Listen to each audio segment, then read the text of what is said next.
I'm Kate, this is my channel, and this is my review of Down Among the Sticks and Bones by Seanan McGuire.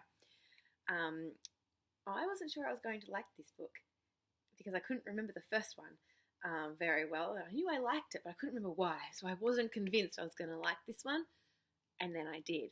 And then I decided I was going to film a review of it, but I wasn't sure that I really had that much to say.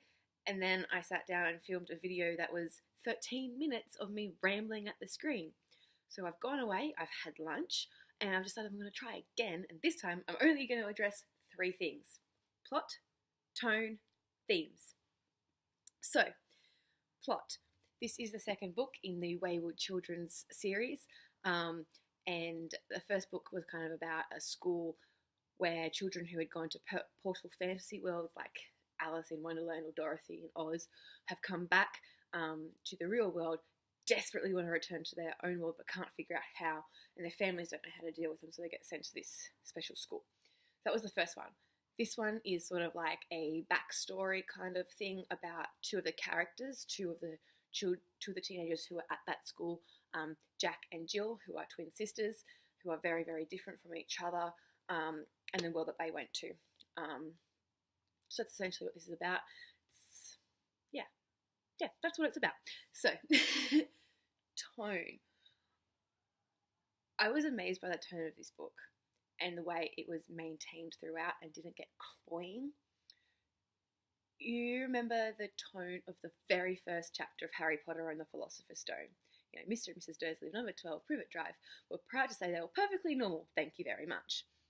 It's that kind of tone throughout this whole book. Like, even from the first sentence sounds like that first sentence from Harry Potter. It's, people who knew Chester and Serena Walcott socially would have placed money on the idea that the couple would never choose to have children. So it just kind of, throughout the whole book, it kind of reminded me of that tone of very matter-of-fact, omniscient narrator who can talk about trauma in kind of like a, well, yeah, and then that happened kind of way. Lots of like, you know, asides behind the back of your hand kind of thing,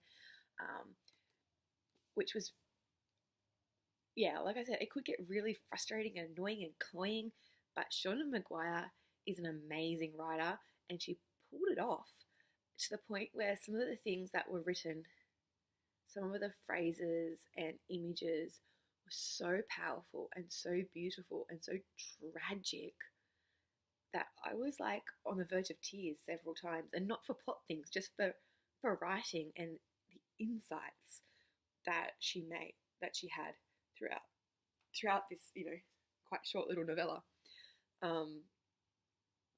So I was just so impressed with all of that, and I can't figure out how she did it. I cannot figure out how she made that happen. I would definitely be rereading this because I want to figure it out, but not for a little while because it was traumatic. So, themes. I went to the launch of this book at Continuum in Melbourne at the beginning of June, and Seanan McGuire was the guest of honour at that con, and she launched this book. And I went to the launch and I didn't actually get my copy signed because I had purchased it like the day before and then left it in my hotel room, so I didn't have it with me for her to sign, which I'm so annoyed at myself about. But anyway, at the launch she said that the Wayward Children series was basically a series about poor parenting, and I thought that was really interesting because at the time I couldn't really remember Every Heart a Doorway, even though I knew I had liked it. I had sort of those vague memories of it.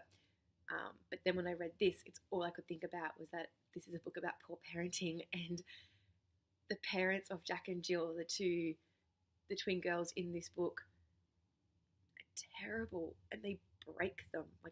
Like these children are broken. Their parents broke them, and there were just some really poignant. How do you say that word? Poignant things in here about parenting. Like, and I thought this was particularly upsetting. So just the thought that babies would become children and children would become people never occurred to them, their parents. The concept that perhaps biology was not destiny and that not all little girls would be pretty princesses, and not all little boys would be brave soldiers, also never occurred to them. Things might have been easier if those ideas had ever slithered into their heads, unwanted but undeniably important. Alas, their minds were made up and left no room for such revolutionary opinions. And that's kind of the tragedy at the heart of this book, was that their parents have decided who they are the moment they were born and are determined to make these children fit that mold. And these two girls have been pushed into these roles and haven't been taught that they can rely on each other. So even though they're both in the same boat and they're so close and they're so similar, they're worlds apart, and they haven't been ever told that they can trust each other and the other one's got their back. And that was really upsetting. This whole thing was really upsetting, but beautiful. And I really, really recommend it. That's all I really have to say. Which, let's see, just over 6 minutes. Much better than my 13-minute ramble before. So I do recommend this. I do recommend Every Heart a Doorway as well. And I can't wait for the next in this series. So I'm Kate. This is my channel, and this has been my review of Down Among the Sticks and Bones by Seanan McGuire. Bye. Ooh, where'd it go? There it is. Bye.